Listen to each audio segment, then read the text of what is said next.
Herkese merhaba, Hayatım Örgü Motifistan'a hoş geldiniz. Bugün de sizlerle görmüş olduğunuz bu bebek hırkasının çalışmasını yapacağız. Hırkamı sekizgen motifle çalıştım. Tek parça motif örüyoruz. Sadece kollarda birleştirme yapıyoruz. Bu sekizgen motifle bir tane de yetişkinler için örmüş olduğum hırka çalışması var. Onu da kanalımda bulabilirsiniz. Çocuklar için sorduğunuz için bir tane de bu şekilde 1-1,5 yaş için uygun hırka çalışması yaptım. Yine videonun içerisinde daha büyük yaşlar için nasıl yapabileceğinizi anlatıyorum. Detaylı bir video oldu. O yüzden aralarda atlama yapmadan izlerseniz bütün sorularınızın cevabını bulacaksınız. Yine de unuttuğum şeyler varsa bana yorumlarda sorabilirsiniz. Evet, hırkamı örerken Alize'nin Baby Best ipini kullandım. Her iki renkte de 2 yumak kullandım. 2 yumağı tamamen bitirdim. Hatta bir iki sıra daha bedene ekleme yapabilirdim ama bu kadarı yeterli oldu. Sizler biraz daha büyük örmek isterseniz, yani 1,5 değil de 1,5-2 yaş ya da 2-2,5 yaş, o zaman 3 yumak yeterli gelecektir. Burada zaten ikinci rengimden çok az kullandım. Videoda göstermiş olduğum kaydırmaları ana renkle yapmıştım. Burada daha sonra, çünkü videonun sonunda sizlere veda ettikten sonra bu şekilde yine yakanın rengiyle bütünlük sağlayabilmesi için renkli devam ettim. Şöyle kol kenarlarında da, ayrıca etek ucunda da aynı şekilde tamamladım. Bu şekilde daha güzel oldu. Ayrıca kolları burada devam ederken sıra sayılarını vermedim. Başlangıcı gösterdim.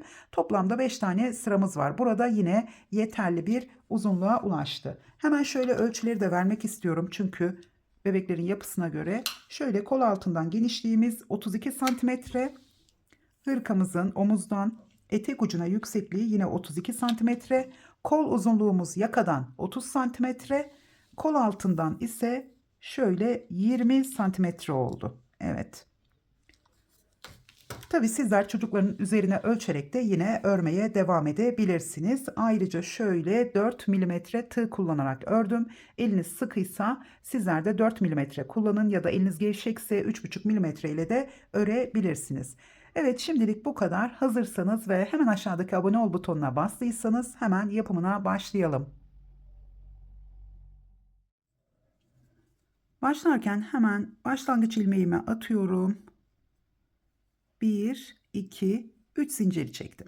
Bir ip aldım. İlk zincirin içine battım. Buradan bir ilmek aldım. İlkinden tek, ikisini birlikte topladım. 1, 2, 3 zincir. Tekrar bir ip aldım. Bu son toplamış olduğum 2 ilmeğin şöyle altından alıyorum. Yine ilkinden tek, ikisini birlikte topladım. 1, 2, 3 zincir. Tekrar bir ip aldım. 2 ilmeğin altından bir ilmek aldım. İlkinden tek, ikisini birlikte topladım. Bu şekilde yuvalar oluşturarak hırkamıza başlıyoruz. Şimdi burada oluşturduğumuz yuvaların uzunluğu bedenimizin kol altından diğer kol altına olan uzunluğu, yani arka bedenin. Ben burada 1-1,5 yaş için 18 tane yuva oluşturdum. 4 milimetre tığ kullanarak, kullanmış olduğum ipin kalınlığına göre söylüyorum. Sizler hangi ipi kullanırsanız kullanın. Burada belki bu yuvaların sayısı tam tutmayabilir ama uzunluğunu ölçerseniz 1-1,5 yaş için 30 santimetre olması yeterli olacaktır. Bir beden büyütmek isterseniz bir tane ya da 2 tane yuvayı fazla yaparak yaşlara göre daha büyük başlayabilirsiniz. Yani şimdi ben 18 tane yuva oluşturdum. 1,5 değil de 2 yaş için 20 tane yuva oluşturarak yaparım ya da 2,5 yaş olsun dersem 3 tane daha fazla yuva oluşturarak buradaki uzunluğu, yani santim hesabını ona göre ayarlayabilirsiniz. Ya da çocuğunuzun arka bedeninden kol altından diğer kol altına olan genişliği ölçün. Ona göre burada yuvalarınızı oluşturduktan sonra tekrar ölçerek devam edebilirsiniz. Şimdi yine 3 zincir çektim. Burada ben 18 tane yuva oluşturmayacağım. Hemen size başlangıcı göstereceğim. Şimdi bir tane daha yapacağım. Şöyle 3 zincir, 2 ilmeğin altından alıyorum. İlkinden tek, ikisini birlikte topladım. 2, 4, 5 tane yuva oluşturdum. Şimdi burada başlarken dediğim gibi ben 18 tane yuva oluşturarak başladım. Şimdi burada hemen şu ilk boşluğun içine şöyle buradan batıyorum. İlmeğimi aldım. İkisini birlikte topladım. Tekrar 2 zincir çektim. Hemen yanına 2 ikili trabzan. 2 zincir. Bu baştaki bir sık iğne 2 zincirle yine burada 3 tane ikili trabzanımız var. 2 zincir, tekrar aynı boşluğun içine 3 ikili trabzan.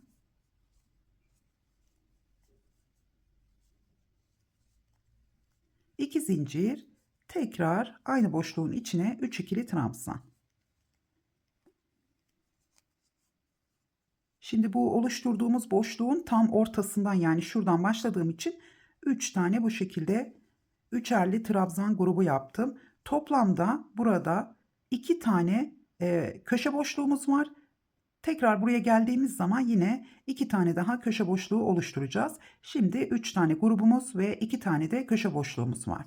Şimdi hemen sıradaki boşluktan devam ediyorum. Her boşluğa 3 tane ikili trabzan yapıyoruz. Aralarda zincir çekmeden. Şimdi son boşluğa geldiğimiz zaman yine köşeler oluşturacağız. Bu aradaki boşluklara da sadece 3 tane ikili trabzan yapıyoruz. Aralarda zincir çekmiyoruz. Evet, hemen şurada bir tane daha yapacağım. 2 ve 3. ikili trabzanım. Şimdi tekrar zincir çekmeden son boşluğun içine 3 ikili trabzan. Toplamda 5 tane üçerli grubumuz olacak. Bu başlangıçta ve sonda. Aralarda 2 zincirimiz var. Hemen burada bakın, şu başladığım yerde de ilmeğimiz genişlemiş. Şöyle hemen tığımı geçirdim. İpimi bu tarafa alıyorum. Üzerine öreceğim. Burası da sağlamlaştırmış olacağız. Hemen şöyle 3 ikili trabzan. Yine 2 zincir. Tekrar 3 ikili trabzan. Şimdi burada biraz şöyle bu tarafa doğru sıkıştırıyorum. Tekrar 2 zincir, 3 ikili trabzan. Bakın 4. üçerli trabzan grubunu yapıyorum. Tekrar 2 zincir, 1 2 3 4, 5. trabzan grubuyla 4 tane köşe boşluğumuz olacak. Şöyle üçüncüsü.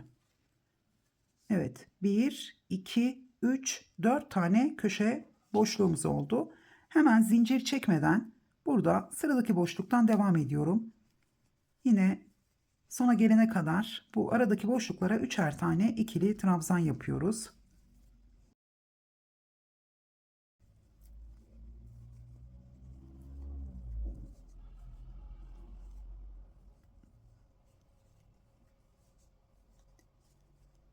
Evet, şöyle 3. ikili trabzanımı yaptım. Şimdi burada 2 köşe boşluğumuz, 3 tane trabzan grubumuz var. 2 tane daha üçerli trabzan grubu yapacağım. Hemen şöyle 1 2 ve üçüncüsü 2 zincir, tekrar 3 ikili trabzan.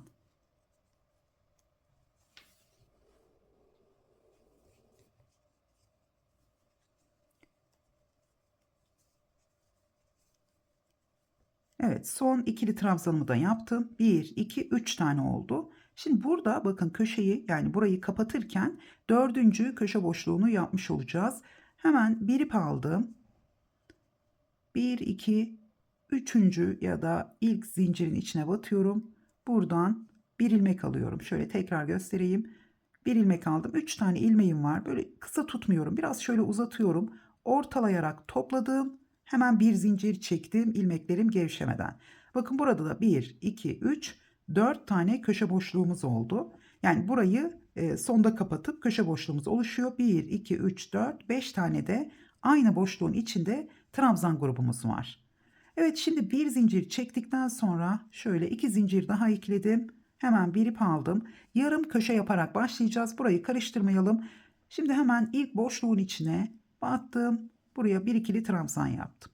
Tekrar ikinci ikili trabzanımı yaptım. Zincirle beraber 3 tane ikili trabzanım oldu. İlk kapatmış olduğum köşe boşluğunun içinde. Şimdi bir zincir, hemen sıradaki 2 zincir boşluğuna köşe yapıyoruz artık. 3 ikili trabzan. Yine 2 zincir. Köşelerde her zaman 2 zincirimiz var. Köşelerin arasında da bir zincirimiz olacak. Şimdi onu tekrar edeceğim.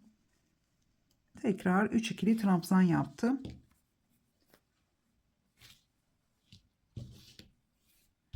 Evet, biraz ipim takılmış.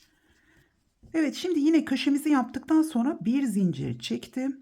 Burada yine 2 zincir boşluğuna köşe oluşturuyoruz. Tekrar 2 zincir, aynı yere 3 ikili trabzan. Şimdi burayı yine tamamlamadık. Sadece 2 tane köşemiz var. Bir tane de yarım köşemiz olmuş oldu. Şöyle göstereyim. 1, 2, burası da yarım köşemiz. Bir tane de burada olacak geldiğimiz zaman. Şimdi burada köşelerin arasında bakın bir zincirimiz var. Bu son köşeyi tamamladıktan sonra şu aradaki trabzanları yaparken aralara bir zincir çekmeyeceğiz. Yani köşeden sonra da bir zincir çekmeden hemen buraya 2 tane trabzan grubunun araya batıyorum. 3 ikili trabzan. Dilerseniz buraya şu köşelerin başlangıcına işaretleyici takın. İşaretleyiciyi gördüğünüz zaman şu köşelerin arasında, yani bu bölümlerde her zaman bir zincirlerimiz olacak. İkinci sırayı tamamladığımız zaman daha iyi anlayabilirsiniz. Hemen buradan devam ediyorum. Artık burada trabzan gruplarının arasında zincirimiz yok. Evet, sıradaki yine boşluğa battım. 3 ikili trabzan.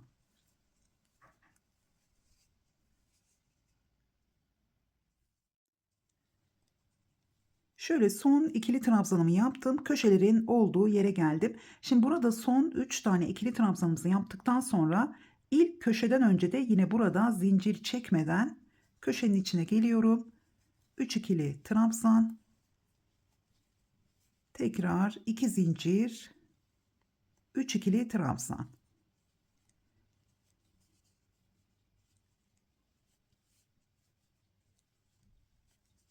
Şimdi bir zincir çektim. Sıradaki 2 zincir boşluğuna yine köşe yapıyoruz.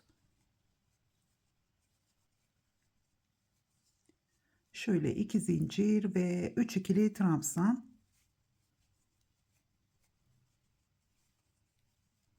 Tekrar bir zincir, hemen sıradaki köşe boşluğuna yine köşe yapalım.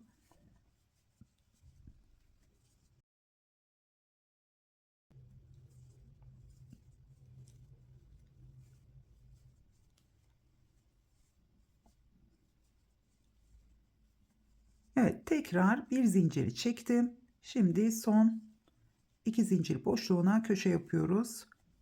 Şöyle 3, 2 zincir, tekrar 3 ikili trabzan. Şimdi burada da son köşeyi yaptıktan sonra yine zincir çekmeden devam ediyoruz.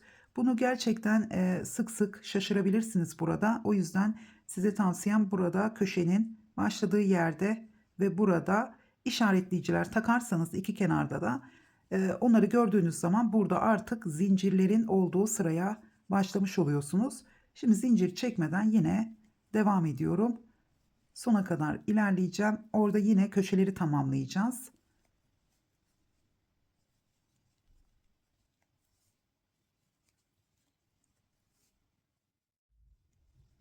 Başladığım yere tekrar geldim. Bakın burada bir tane köşemiz var. Şimdi burada yine zinciri çekmeden ilk köşe boşluğuna hemen 3 ikili trabzan,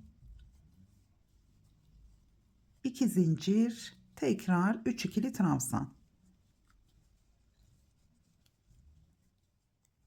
Şöyle üçüncü ikili trabzanımı yaptım. Şimdi burada yarım köşemiz var. Hemen burada bir zincir çektim. Burayı unutmayalım. Gördüğünüz gibi yarım olduğu görünüyor. Buraya ilk boşluğun içine hemen 3 ikili trabzan yapıyorum. Arada bir zincirimizi de çektim. Bu bizim son köşemiz artık. Şöyle üçüncü ikili trabzanımı yaptım. Şimdi burada yine köşeyi kapatırken bir ip aldım. Hemen ilk zincirin içine batıyorum.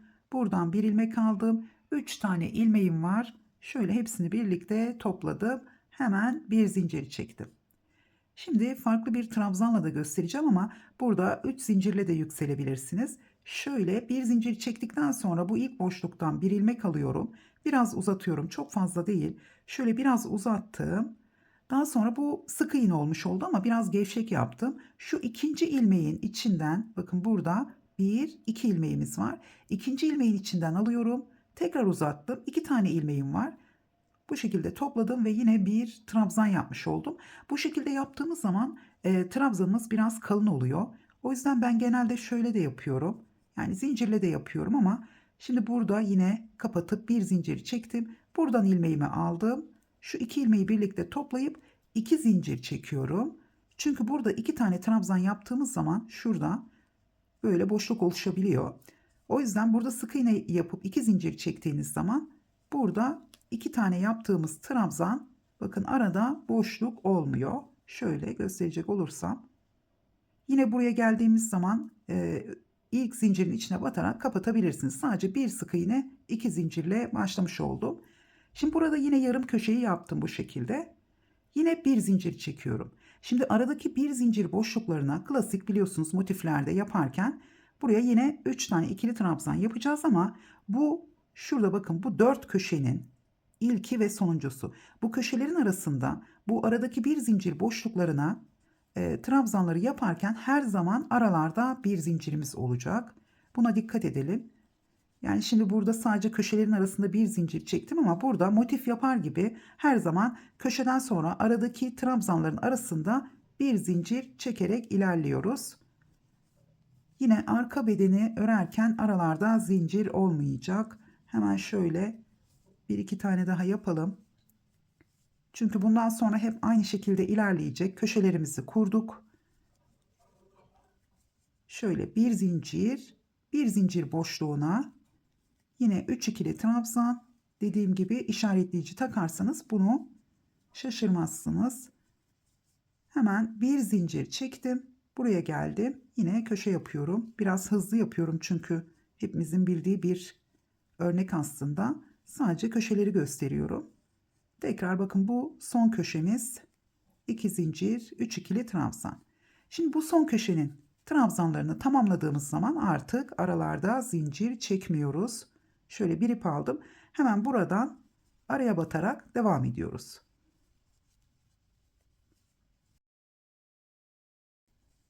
Tekrar zincir çekmeden hemen ara boşluğa 3 tane ikili trabzan. Şöyle gösterecek olursam bakın bu şekilde. Şimdi yeni sırada burada köşelerin arasında buraya da yine buraya da 3 ikili trabzan yapacağız. Yine aralarında bir zincir olacak. Yani şurayı bakın 4 tane köşemiz var. Şöyle 4 köşemiz var.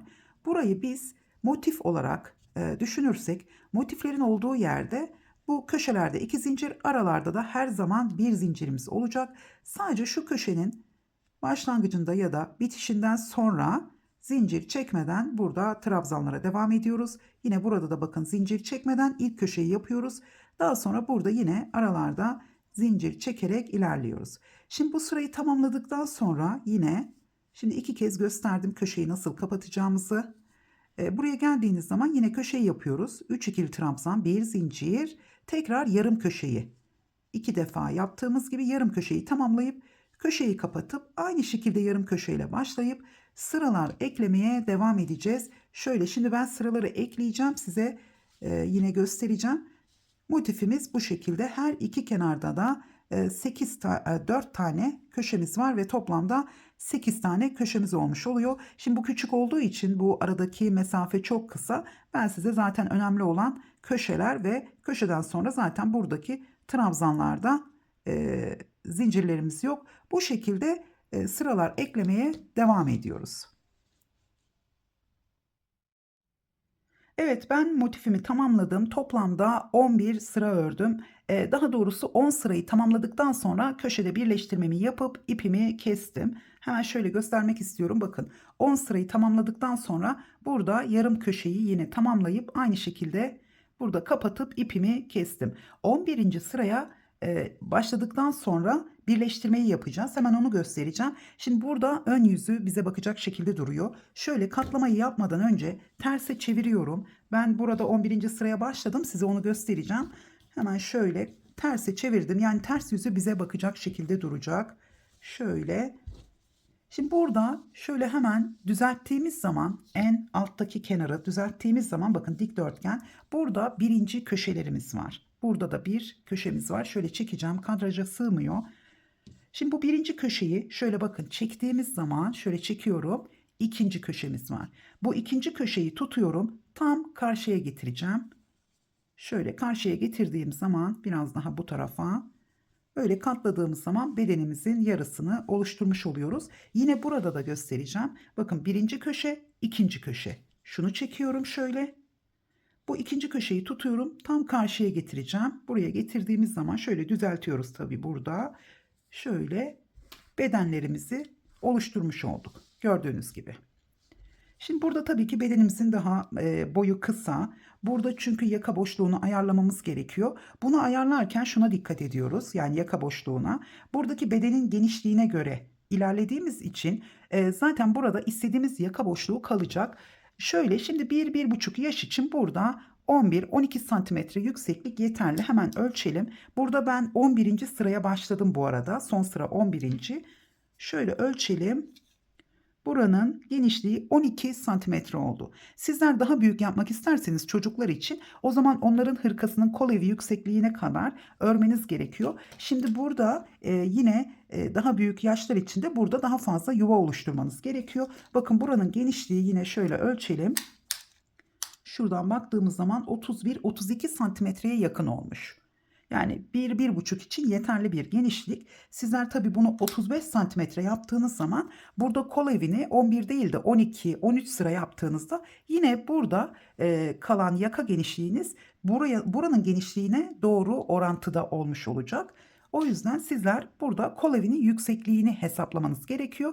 Burası kendiliğinden zaten yaka boşluğu olarak kalmış oluyor. Şimdi 11. sıra birleştirme sıramız. Sizler de böyle 12 sıra yeterliyse 11 sırayı tamamlayıp ipinizi kesin. Birleştirme sıranıza başlarken bu katlamayı yaptıktan sonra şuradaki köşeden başlıyoruz. Bakın ben de buradan başladım. Yarım köşe olarak buradaki köşeden başlıyoruz. Altta etek ucundan. Buradan ikinci köşeye geldim. Devam ediyoruz. Buradan üçüncü köşeye geldim. Ve dördüncü köşeye kadar 11. sırayı devam ettim. Şimdi şöyle kafanız karışmasın. Terse dönüyorum birleştirme yapmak için. Şöyle terse döndüm. Bakın burada dördüncü köşenin içine sadece 3 tane ikili trabzan yaptım. Çünkü birleştirme ile devam edeceğiz. İlk birleştirmeyi 3. köşeyle başlayacağız. Hemen şöyle köşe boşluğuna 3 ikili trabzan yaptım. Bir zincir çektim. İlmeğimi çıkartıyorum. 3. köşeden şöyle ön yüzden tığımı geçirdim. Buradan ilmeğimi çektim. Tekrar bir zincir çekiyorum. Bir ip aldım. Hemen burada köşemizi yarım yaptığım için tekrar köşe boşluğuna 3 ikili trabzan. Şöyle üçüncüsü. Şimdi ilmeğimi çıkartıyorum. Burada aralarda zincirimiz yok. İlmeğimi çıkarttım. Zaten burada bir zincirimiz var ama köşelerin arasında birleştirme yaptığımız için burada bir zincir çekeceğiz. Hemen ilmeğimi ilk boşluktan çektim. Tekrar bir zincir. Bir ip aldım. Şimdi sıradaki boşluktan devam ediyorum. 3 ikili trabzan.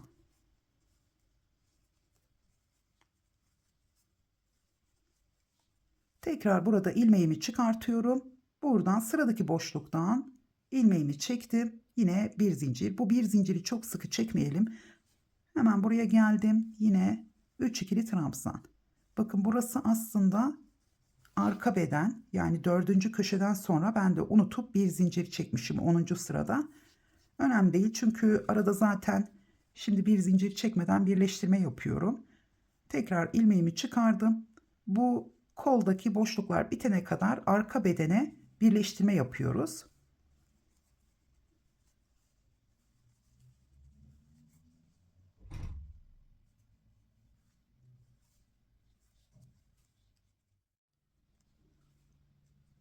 Evet şöyle ilmeğimi çıkarttım. Köşeden önceki son boşluğa da birleştirme yapıyorum. Hemen bir zincir. Şimdi burada sıradaki boşluğa yine 3 ikili trabzan. Burada köşemiz olmadığı için köşeden önceki boşluğa birleştirme yaptım. Şimdi sıradaki boşluğa yine 3 ikili trabzan yapıp zincir çekmeden ilmeğimi çıkardım. Buradaki köşe boşluğunun içinden yine ilmeğimi çekiyorum. Tekrar şöyle çok sıkı olmayacak şekilde bir zincir çektim. Bir ip aldım. Buradan sıraya devam ediyorum. Hemen şöyle göstereceğim birleştirmemizi. Şöyle üçüncü ikili trabzanım. Şimdi bakın kol birleştirmemiz bu şekilde oldu. Çok güzel görünüyor. Şimdi buradan yine sıraya devam ediyoruz. Şöyle devam edeceğiz. Buraya şimdi burada yaka açıklığını bırakıp şu köşeden birleştirmeye devam etmeyeceğiz. Çünkü 11. sıra buraya geldiği zaman boşluklar değişiyor. Bu aradaki boşluklar arttırmalar olduğu için boşluklar değişiyor. O yüzden burada kaç tane trabzan grubunun kalacağını burada hesaplamıyoruz. Buradan devam ediyoruz. Nasıl? Buradan devam ediyoruz. Birinci köşeyi yapıyoruz. Tekrar devam ediyoruz. İkinci köşeye geliyoruz. Burada bakın ikinci köşeye geliyoruz. Bu ikinci köşeye geldiğimiz zaman yine şuradaki sırayı yani 1 ve 2. 2 ile 3. köşeyi burada arka bedene birleştireceğiz. Tekrar ediyorum. Buradan devam ediyoruz. Birleştirme yapmadan birinci köşe. Birinci köşeyi döndükten sonra yine bu kenarı devam edeceğiz. Burada ikinci köşeye geldiğimiz zaman arka bedene birleştirmeye başlayacağız. Hemen oraya kadar gelip tekrar göstereceğim.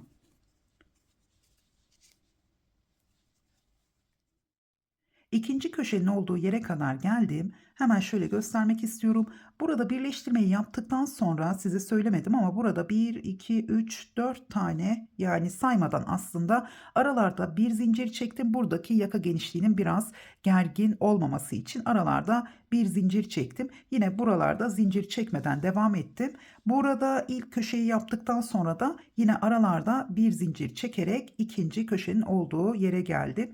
Şimdi burada ipimizi kestiğimiz yerdeyim. Hemen onu da gizleyeceğim. Şöyle üzerine örerek önce 3 ikili trabzan yapıyorum. Bakın bu şekilde ipimiz uzun olduğu zaman şimdi burada ikinci trabzanı yaparken birincisini üzerine yaptım.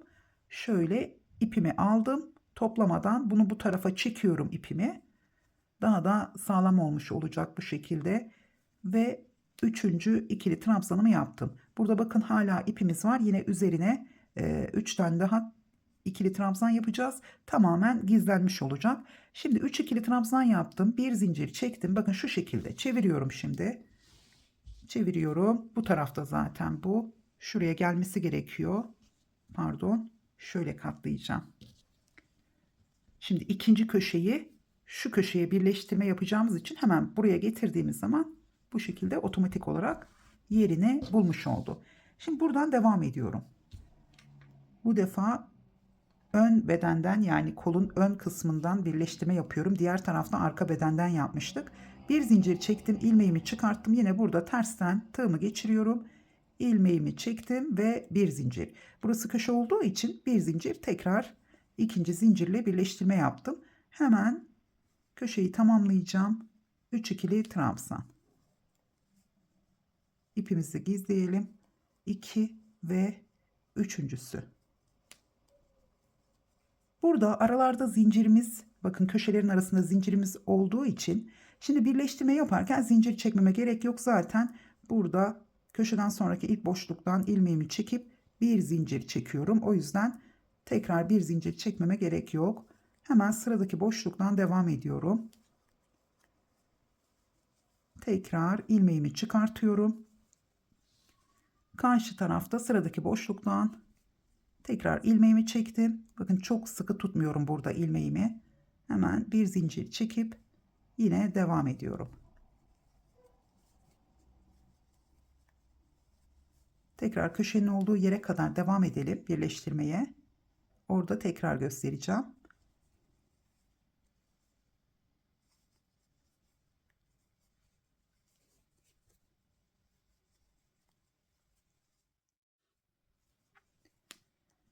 Evet, köşenin olduğu yere geldim. Şimdi köşeden önceki son üçerli trabzan grubunu yaptım.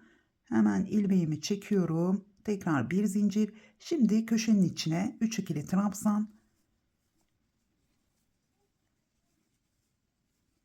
Yine bu köşede arka bedene birleştirme yapacağımız için 2 zincir çekmeyeceğim. Zincir çekmeden ilmeğimi çıkartıyorum. Yine sıradaki boşluktan ilmeğimi çektim ve bir zincir çekip köşeye devam ediyorum.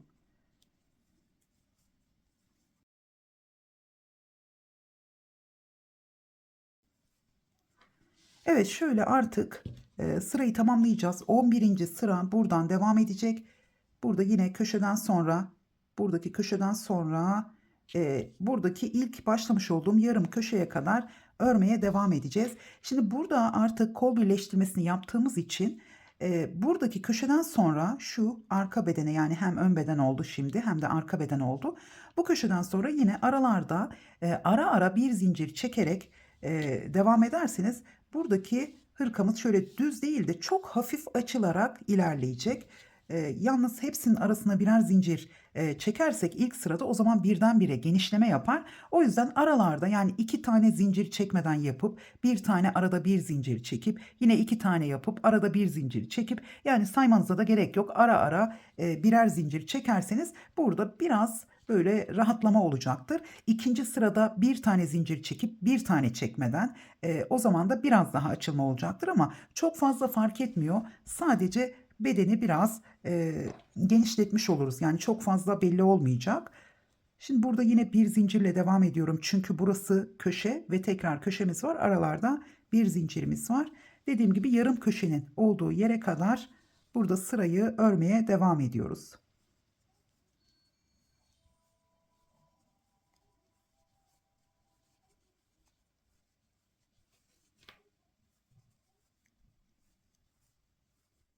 Evet, kol birleştirmesini tamamladım ve 11. sırayı da yine etek ucundan devam ederek buradaki yarım köşeye geldim. Burayı tamamladım. Her zamanki gibi köşeyi kapatıp bir zincir çekip ipimi kestim.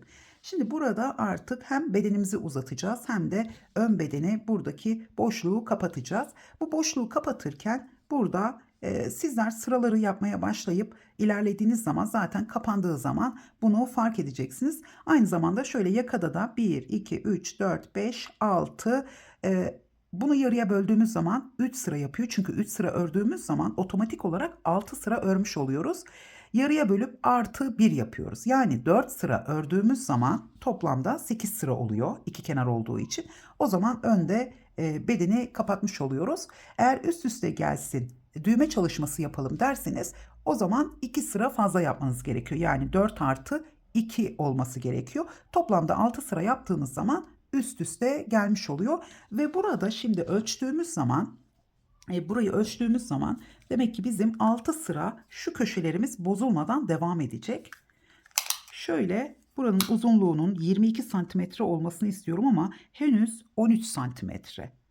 Dolayısıyla biz burada bedende uzatma yapacağız. Ekstra bir uzatma yapmamız gerekiyor. Hemen şurada başlayalım öncelikle sıralara.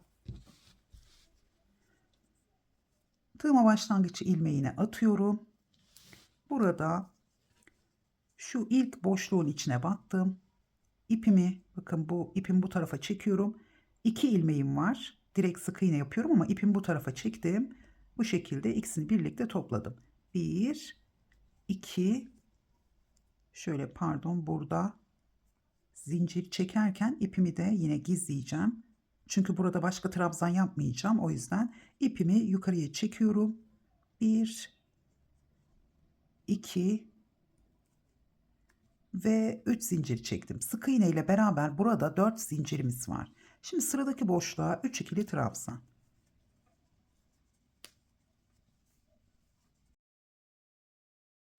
Tekrar bir zincir, sıradaki boşluğa 3 ikili trabzan. Bu şekilde 2 sıra öreceğiz.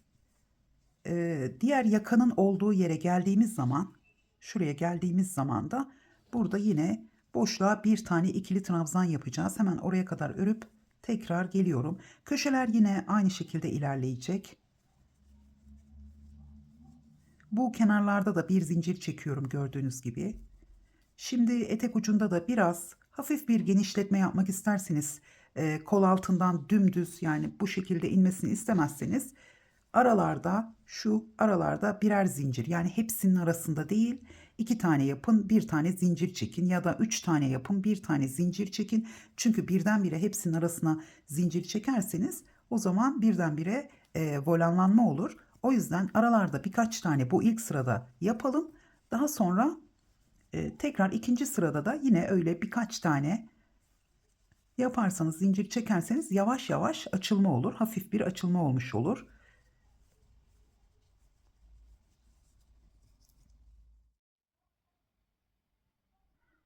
Evet tekrar yakanın olduğu yere geldim. Şimdi burada köşeden önce bir tane boşluğumuz kaldı. Hemen buraya şöyle bir zincir çekiyorum. Bir ip aldım. Buraya geldim. Bir tane ikili trabzan yapıyorum. Sadece bir kez yaka düşürmesi yaptım burada. Çünkü 3 tane trabzan yaparak başlamadım. Bundan sonra hep aynı şekilde ilerleyeceğiz. Yani 1, 2, 3 zincir çektim. Hemen terse dönüyorum. Burada dilerseniz ipinizi kesip diğer taraftan ön yüzden de devam edebilirsiniz ama ben hemen boşluğun içine 2 ikili trabzan yapıyorum. Tekrar bir zincir, sıradaki boşluktan devam ediyorum.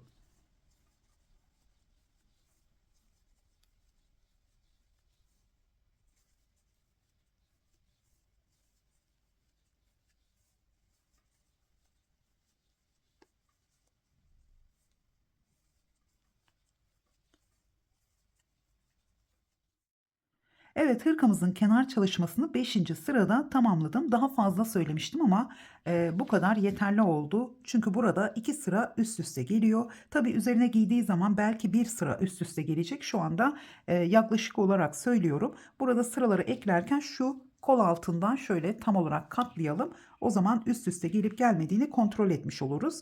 Şimdi burada bir sıra düz, bir sıra ters olacak şekilde ördüm. Son sıra yani 5. sıra düz olarak bakın bu tarafta tamamlamış oldum.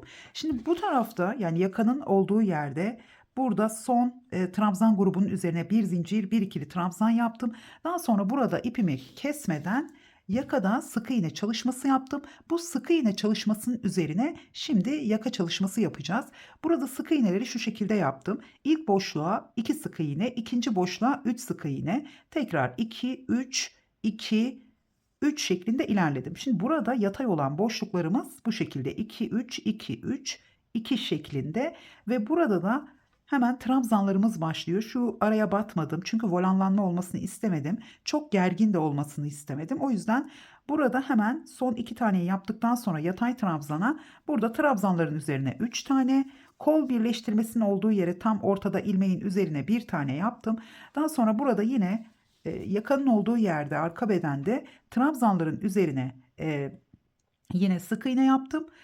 Burada 4 tane boşluk bırakmıştım bir zincir çekerek. Bir zincir boşluklarına da yine sık iğneler yaparak yakayı tamamladım. Buraya geldiğimiz zaman şu son boşlukta 2 tane, yani burada da yine diğer taraftaki sıralamaya göre ilerledim. Yani ilk olarak boşlukta 2 sık iğne, 3 sık iğne, 2, 3, 2 şeklinde burayı tamamladım. Şimdi yaka çalışmasına başlamadan önce burada ipimi kesmeden kaydırmayla sırayı tamamlayacağım. Şimdi kaydırmayı nasıl yaptığımı göstereyim. Daha sonra etek ucuna birkaç sıra eklememiz gerekiyor. Benim biraz ipim az kaldı. O yüzden size sadece başlangıcı göstereceğim. Şimdi etek ucuna sırayı ekledikten sonra siz burada ipinizi kesmeden kaydırmaya yeni eklediğimiz sıralarla birlikte yaparsanız daha iyi olur. Şimdi burada dilerseniz tabii ki sık iğne ile biye çalışması da yapabilirsiniz. Ama benim için yeterli genişlikte olduğu için çok fazla e, santim hesabı olmasın. O yüzden sadece kaydırma yapacağım. Bakın son boşluğun içine 2 tane sık iğne yaptım. Burası bir zincir bir trabzan kutucuk olan boşluğumuz. Şimdi burada bir zincir olduğu için şöyle zincirin içine batıyorum. Burada yarım milimetre tığınızı büyük kullanırsanız daha iyi olur. Ya da kaydırmaları yaparken şöyle batıyorum. Buradan bir ilmek aldım. Tığımdaki ilmeği şöyle yatay tutarak yaparsanız ilmekler küçülmez. Şimdi burada trabzanların arka ilmeklerine batarak kaydırma yapıyorum. O zaman biraz daha sık iğne ile yaptığımız biye çalışmasına benziyor.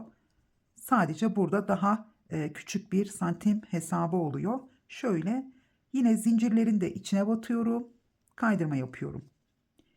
Eğer volanlanma olursa zincirleri atlayabilirsiniz. Burada hepsinin aynı genişlikte şöyle olabilmesi için tığımı bu şekilde yatırıyorum. Çünkü yatırmadan yaptığım zaman bakın şöyle yapıp şöyle yaptığım zaman yeni ilmeği alırken buradaki ilmek küçülüyor. O yüzden burada her seferinde şöyle yatırarak yapıyorum. Şimdi bunu ben sadece size göstermek için ipi kesmeden göstermek için başladım. Şimdi bunu burada bırakıyorum. Bakın bu şekilde arka ilmeklere batarak yaptığımız zaman şöyle güzel bir çizgi görünümü oluyor. Şimdi düğme için burada ilik çalışması yapmayacağım.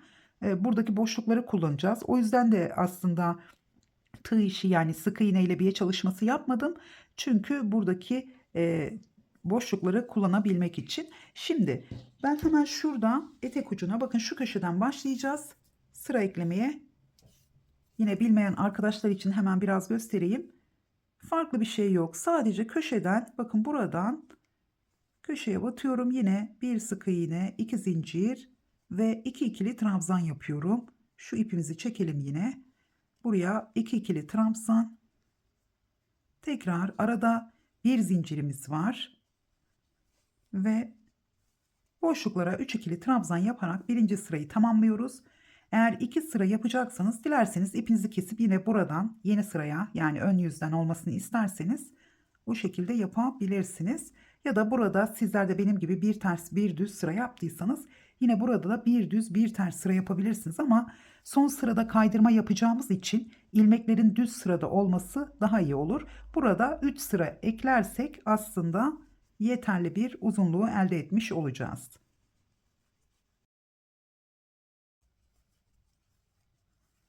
Evet, bu şekilde sırayı örmeye devam ediyoruz. 2 sıra yapmak isterseniz başlangıçtan tekrar burada sonda ipinizi koparıp burada tekrar başlayarak ön yüzden bitirebilirsiniz. 3 sıra eklemek isterseniz de bir sıra düz bir sıra ters, son sırayı da yine düz olarak burada tamamlayabilirsiniz. Sizler dilerseniz burada da son 2 sırada, son 3 sırada tığ işi lastik çalışması da yapabilirsiniz ama ben bu şekilde yapmak istedim. İpim biraz kalın geldi. Tığ işi lastik yaptığımız zaman bu üst üste gelen bölümler biraz daha böyle yüksek duracağı için ben düz bir şekilde tamamlamak istedim. Şimdi burada kaydırmaları yaparken bakın burada yatay trabzanların olduğu yere geldiğimiz zaman, yani şurada artık 3 sıra yatay trabzan olacak. Aralarına batarak her yatay trabzana 2 tane kaydırma yapmanız yeterli.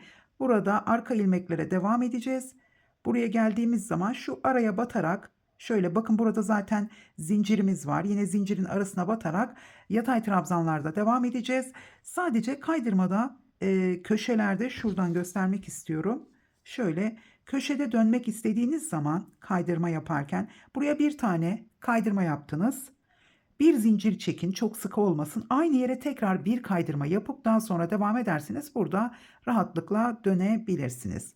Evet, şimdi yakamızın yapımıyla devam edeceğiz. Şimdi burada şu ipimi hemen sökeceğim. Evet, şimdi yaka çalışmamızla devam edelim. Şimdi bu yakaya başlarken sol bedenin bakın buradan şöyle içeriden başlayarak öreceğiz. Çünkü bitirdiğimiz zaman ön yüzde görünmesi gerekiyor. Şimdi hemen açık rengimle tığıma başlangıç ilmeği atıyorum. Şöyle başlangıç ilmeğimi attım. Şimdi burada üst üste geleceği için biraz içeriden başlayacağım. Bakın başlangıçta sayıyorum, 5 tane içeriden başlayacağım. Zaten 2 3 tane vardı. Hemen 5 tane sık iğneye atlıyorum. Burada şurada arka ilmeklere batarak başlayacağım. Bakın şöyle arka ilmeğe batıyorum. Buradan bir ilmek aldım. Şu ipimi bu tarafa çekiyorum. Hemen 2 ilmeğimi topladım. Bu ipimi şöyle çekiyorum. Tekrar 2 zincir çektim. Bu bizim ilk ikili trabzanımız. Şöyle hemen kadrajı kontrol edeceğim. Şimdi burada sırasıyla 3 tane ikili trabzan yapıyoruz. Başta yaptığımızla birlikte 2 ve üçüncüsü. Arka ilmeklere batıyoruz. İpimden göremeyebilirsiniz bunu gizlediğim için. Şimdi dördüncü sık iğnenin üzerine, yani arka ilmeğe batarak 2 tane ikili trabzan yapıyoruz. Şimdi burada sık iğnelerin sayısını da size vermedim. Çünkü belki sizler biraz daha büyük yapmış olabilirsiniz. Ben de şu anda yakanın nasıl denk geleceğini sizlerle birlikte örerken burada hesaplamayı yapmış olacağım. Şimdi burada yine devam ediyorum. Arka ilmeklere batarak 3 tane ikili trabzan, dördüncüsünün üzerine 2 ikili trabzan yaparak arttırmış olacağız. Hemen şöyle 2 ve üçüncüsü. Dördüncüsünün üzerine 2 ikili trabzan. Tekrar sırasıyla 3 ikili trabzan, dördüncüsünün üzerine 2 ikili trabzan. İlk sırayı bu şekilde tamamlayalım.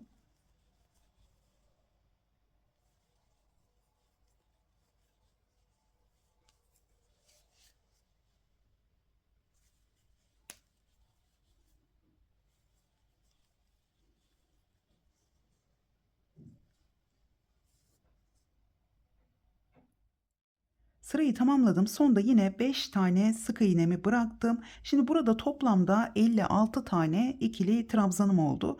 Belki sizin burada 66 olabilir. Yani bunu artık yaptığınız ölçüye göre, yani benimle birebir yapıyorsanız zaten sizin de 56 tane ikili trabzanınız olacak. Hemen şöyle 3 zincir çektim ve terse dönüyorum. Şimdi 3 sıra yapacağız yakamızda. Son sırayı yine düz olarak yapacağız. Şimdi burada zaten ilk trabzanın üzerinde bir tane trabzanımız var. Hemen sırasıyla 3 tane daha ikili trabzan yapıyorum. 2 ve 3. Şimdi baştaki ile birlikte burada 4 tane ikili trabzanımız var. Beşincinin üzerine 2 ikili trabzan yapıyoruz. Yani ikinci sırada da arttırmaya devam edeceğiz. Şimdi tekrar 2 tane yaptım.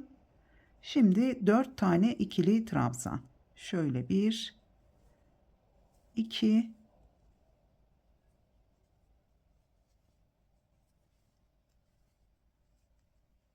üçüncüsü, şu ipimi şöyle alıyorum ve dördüncüsü, yani birinci sırada 3 tane yapıp dördüncü trabzanın üzerinde arttırma yapmıştık. Burada 1, 2, 3, 4, beşincinin üzerine 2 ikili trabzan.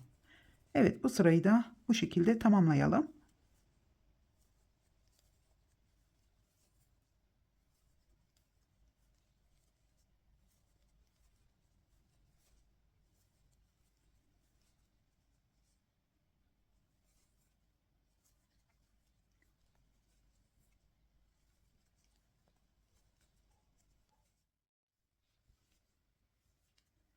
Tekrar sıranın sonuna geldim. Sonda bir tane arttırma yaptım ve iki tane burada ikili trabzanım kaldı. Hemen iki ikili trabzan daha yapıyorum.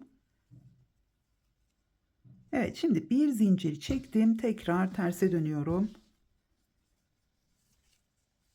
Şimdi burada ilk trabzanın üzerine, yani ilk boşluğun üzerine bir sık iğne yapacağım. Tekrar bir ip aldım. 1, 2 atlıyorum. Üçüncü trabzanın üzerine 6 tane ikili trabzan yapacağız. Şöyle 2, 3, 4, 5 ve 6. Tekrar tığıma ip almadan 1, 2 atlıyorum. Üçüncü trabzanın üzerine bir sık iğne. Tekrar bir ip aldım. 1, 2 atlıyorum. Üçüncü trabzanın üzerine 6 tane ikili trabzan yapıyoruz.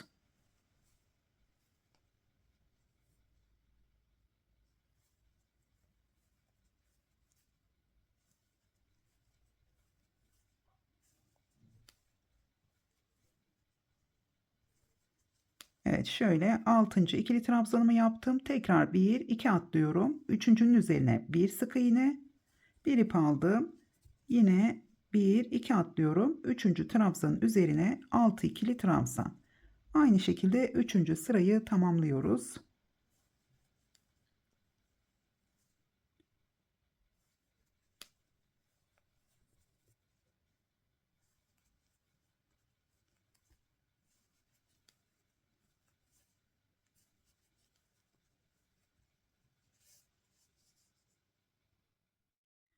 Tekrar sıranın sonuna geldim. Bakın sonda 6 tane ikili trabzanımı yaptım ve burada 1, 2 atlıyorum.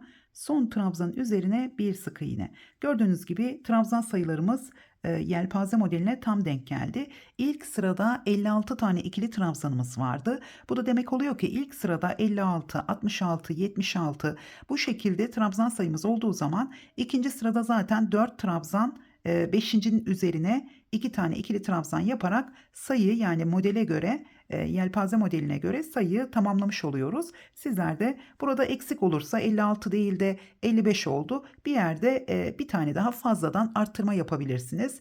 Ya da bir tane fazla geldi, o zaman bir tane eksiltebilirsiniz. Mesela şurada sonda bir tane arttırmam vardı. Buna eksik yapabilirsiniz. Yani önemli olan burada 56, 66, 76 sayısını yakalamanız. Şimdi burada hemen ben ipimi keseceğim. Şöyle bir zincir çektim, biraz uzun bırakıyorum ve ipimi kestim. Daha sonra bunu gizleyeceğim. Şimdi yakamızı bu şekilde bitirebilirsiniz. Şimdi bir sırada sık iğne çalışmamız var burada. Şimdi ben bir sıra daha eklemek istiyorum. Biraz daha geniş olmasını istediğim için ama sizler bu şekilde de bırakabilirsiniz. Şöyle hemen göstermek istiyorum bakın. Çünkü ön yüzde bitirdiğimiz için yakayı böyle çevirdiğimizde son sıra ön yüz olduğu için ipimi burada kestim. Şimdi bir sıra daha eklemek için buradan tekrar bağlayacağım. Evet, hemen tığıma başlangıç ilmeği atıyorum. Şöyle biraz uzun bıraktım ipimi. Burada ilk sık iğnenin üzerine tekrar sık iğne yapıyorum. Bu ipimi gizlemeyeceğim. Daha sonra iğne ile gizleyeceğim. Şimdi bir ip aldım. Bütün trabzanların şöyle arkasından tığımı geçiriyorum ve arka ikili trabzan yapıyorum. 6 tane arka ikili trabzan yapacağız. Şimdi yuvarlak yaka yaptığımız için birinci ve ikinci sırada arttırmalarımız oldu. Üçüncü sırada da zaten modeli arttırmalara göre yaptığımız için burada gördüğünüz gibi yakamız çok düzgün durdu. Şimdi bu dördüncü sırada da yine arttırma yapmamız gerekiyor. Burada 6 tane arka ikili trabzanı yaptım. Şimdi zincir çekmeden bir ip aldım. Aradaki sık iğnelerin üzerine şöyle sık iğneyi battığımız trabzanın üzerine yine batıyorum. Şöyle 1, 2 ve 3. Üçlü fıstık yapıyorum. Sizin ipiniz ince ise dörtlü de yapabilirsiniz. Hemen sıradan devam ediyorum burada. İlk trabzanı şöyle arkasından aldım. Yine arka ikili trabzan yapacağım.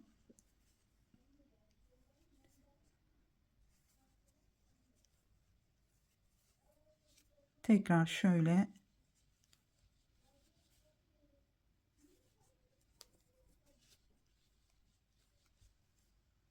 evet, şöyle altıncı ikili trabzanımı hemen altıncı ikili trabzanımı yaptım. Tekrar bir ip aldım. Hemen sık iğnenin üzerine üçlü fıstık yapıyorum. 2 ve 3.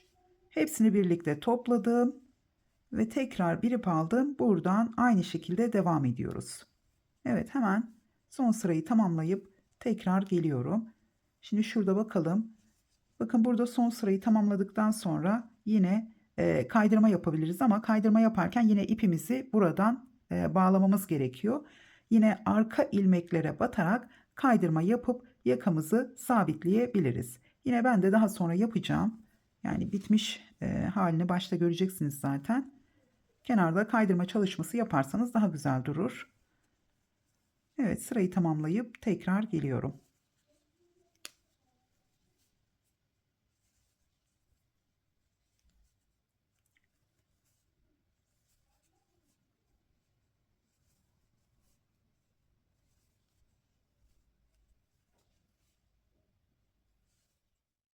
Evet, dördüncü sırayı tamamladım. Sona geldiğim zaman zaten sonda bir tane sık iğnemiz vardı. Yine burada son arka ikili trabzanımı yapıp ve şu sık iğnenin ilk baştaki sık iğnenin üzerine yine bir tane sık iğne yaparak burada zincir çekmeden ipimi kesmişim. Sık iğne yapıp bir zincir çekip ipimizi kesiyoruz. Bunu arkada iğneyle veya daha ince bir tığ ile gizleyebilirsiniz. Evet, yakamız da bu şekilde. Şimdi burada düğmeleri bakın. İliklerimiz hazır. Burada tabii ki önce kaydırmamızı yapacağız. Şimdi buraya düğme diktiğiniz zaman ilk boşluğun içinde şöyle burada da boşluk olduğu için düğme zaten burayı kapatıyor. Şuradan kenardan buradan alarak ipinizi buraya bir düğme dikebilirsiniz.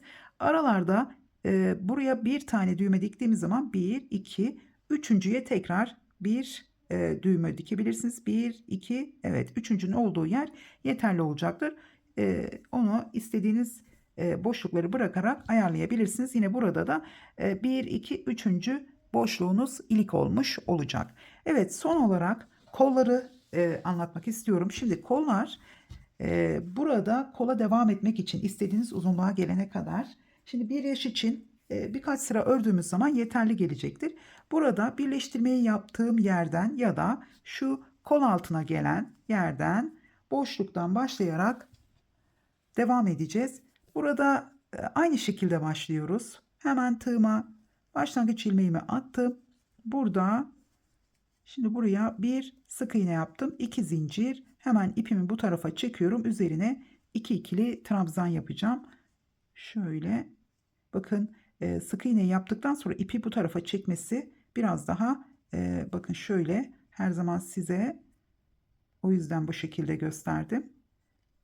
Önce buradan bir ilmek alıp daha sonra ipinizi bu tarafa çekerseniz daha düzgün durur. Evet. 2 zincir ve 2 ikili trabzan. Burada dilerseniz birkaç sıra örün. Daha sonra tığ işi lastik yapabilirsiniz. Tığ işi lastik yaptığınız zaman şimdi bu 1-1,5 yaş olduğu için burada eksiltme yapmanıza gerek yok. Sadece aralarda çekmiş olduğunuz zincirleri bırakıp tığ işi lastiğin ilk sırasında trabzanları yapıp ikinci sırasında da yine bir ön bir arka trabzan yaparak ya da iki ön iki arka trabzan yaparak tığ işi lastik yapabilirsiniz. Ama şimdi bu hırkada ben etek ucunda ya da ön bedenlerde tığ işi lastik yapmadığım için kolda da yapmayı düşünmüyorum. Burada birkaç sıra ördükten sonra hatta bu eklemeye başladığımız sıraları da çok küçük bir şöyle aralarda zincir çekmeden yapacağım. Çok küçük bir daralma olsun diye. Yani çok fark etmiyor. Sadece burada aralarda bir zincir çektiğimiz zaman şöyle burada dümdüz bir şekilde inmiyor. O zaman buradan biraz taşıyor. Ya da yarım milimetre tığınızı düşürerek yine aralarda bir zincir çekerek de yapabilirsiniz. Evet, şimdi buraya devam etmeyeceğim. Burada sırayı başladım. Zaten buraya geldiğim zaman 3 tane ikili trabzan, bir zincir ya da zincir çekmeden buraya kaydırma yaparak bağlayacağım. Tekrar burada zincir çekip 4 tane zincir çekip buraya 3 tane ikili trabzan yaparak devam edeceğim. 4 tane zincir çektiğiniz zaman buraya tekrar geldiğinizde ilk trabzanı yapmış oluyorsunuz. Yani 2 trabzan yapıp ilk trabzana kaydırmayla bağlamanız gerekiyor. Evet, bu şekilde artık videonun süresini uzatmamak için çok kolay zaten burayı yapabilirsiniz diye düşünüyorum yeni başlayan arkadaşlar da. Çünkü buraya kadar benimle birlikte ördüyseniz orada da nasıl birleştireceğinizi kaydırma yaparak şöyle hemen hızlıca sıranın sonuna gelmeye çalışıyorum bir yandan konuşurken. Yine de içime sinmiyor, göstermek istiyorum ama hemen şöyle hızlıca geleceğim. En azından ilk sırayı göstereceğim. Bakın buraya geldiğimiz zaman da her köşe boşluğuna köşelerin birleştiği yerdeyim. Yine 3 ikili trabzan yapıyorum. Dediğim gibi aralarda zincir çekmiyorum. Hatta yine de taşma olursa tığ numaranızı düşürerek yine aralarda zincir çekmeden yapabilirsiniz. O zaman kol dümdüz değil, birazcık eğimli olarak aşağıya inmiş olacak. Çok da daralma yapmayacak. Çünkü bunu denediğim için rahatlıkla yapabilirsiniz. Evet, başladığım yere geldim. Hemen şöyle birkaç tane daha varmış. Evet, son boşluğun içine de 3 ikili trabzan. Şimdi burada 3 tane ikili trabzan yaptım. Zincir çekmeden hemen ilk trabzanın üzerine bakın, burada ilk zincirin şöyle içine battım. Buradan bir ip aldım. Kaydırmayla kapattım. Burada iki şekilde yapabilirsiniz. Yani ya 4 zincirle başlayabilirsiniz ya da bu ilmeğimizi bakın biraz uzattım. Buradan şöyle bir ilmek aldım.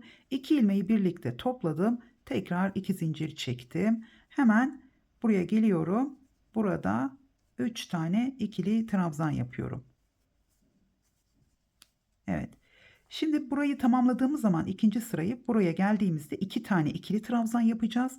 Daha sonra buraya birleştirme yapacağız. İlk zincirin içine. Aralarda zincirimiz olmadığı için buraya 2 ikili trabzan ve daha sonra buraya birleştirme yapıp hemen bu boşluğun içine birleştirme yapınca bakın zaten burada aralarda şöyle boşluklarımız oluyor zincir olmasa da. Buraya birleştirmeyi yapınca 3 zincir hemen aynı boşluğun içine 3 ikili trabzan yaparak devam edeceksiniz. Ya da dediğim gibi direkt burada birleştirme yapınca da 4 zincir ya da 3 zincirle yine boşluktan devam ediyorsunuz. Aslında aynı şekilde fark etmiyor ama bu şekilde yaptığınız zaman yani buradan ilmek alarak o zaman burada yani zincirle başlamadığınız zaman burada boşluk oluşmuyor. 2 tane trabzanı yaptığımız zaman. Evet, şimdi şurada yakayı tamamlarken kaydırma yaparken bu ana rengimizi kullanarak da burada kaydırma yapabilirsiniz. Şimdi son olarak evet önce kolu anlattım, unuttum. Yakamızı tamamlayacağız. Hemen onu çok kısa göstereceğim. Hemen ana rengimi alıyorum. Şimdi biz sık iğnelerin üzerine arka ilmeklere batarak başlamıştık. Burada ilmeklerimiz var. bu ilmeklerin üzerine batarak yakamızı tamamlayacağım. Hemen buradan başlayacağım. Buradan başlamayacağım. Şöyle bakın, buradan ilmeğimi aldım. Yine ipimi bu tarafa çekiyorum. Sık iğne yaptım. Tekrar sıradakine şöyle ipimi aldım ve sık iğne yaptım. Şimdi burada sırasıyla sık iğneler yaparak sırayı tamamlıyoruz. Böylece yakamız daha düzgün görünecek. Evet, gördüğünüz gibi ilmeklerimizi kolaylıkla şöyle arka ilmeklere batıyorum. Ön yüze çevirdiğimiz için bu defa bu taraftan arka ilmek olmuş oldu.